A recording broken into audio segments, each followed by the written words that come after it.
Welcome to our channel. Today we how to update Amazon Athena workgroups for cost-controlled queries, beginner guide step-by-step clearly. To update Amazon Athena workgroups for cost-controlled queries, first, log into your AWS Management Console.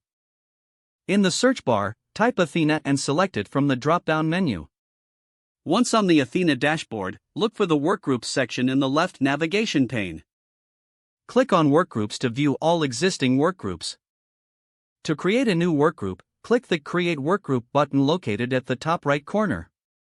In the Workgroup Name field, enter a name that easily identifies your workgroup. Optionally, you can add a description to provide more context for your workgroup. Under Configuration, locate the Query Result location and specify an S3 bucket where query results will be stored. Next, toggle the Enforce Workgroup Settings option to enable cost control features. Select Cost Control to activate this setting. You can set the maximum amount that queries can cost for this workgroup. Enter a budget in the Daily Cost Limit field. This limit will help manage expenses and prevent unintentional overspending.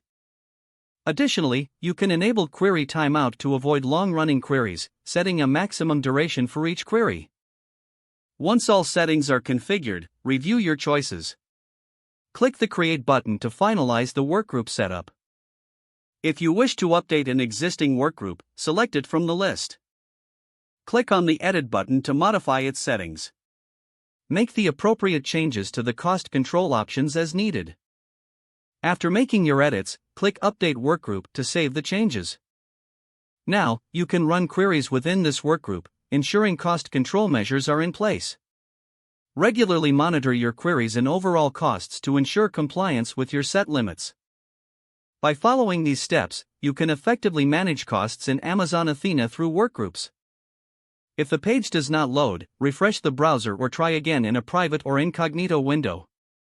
Make sure you are using the correct email address, then retype it carefully to avoid small typos. If your password is not accepted, use the Reset option and create a new strong password you can remember. Check your spam folder for verification or security emails, then complete any requested confirmation steps. Enable two-factor authentication if available to improve account security and reduce unauthorized access risk. Don't forget to like this video and subscribe to our channel for more step-by-step tech guides.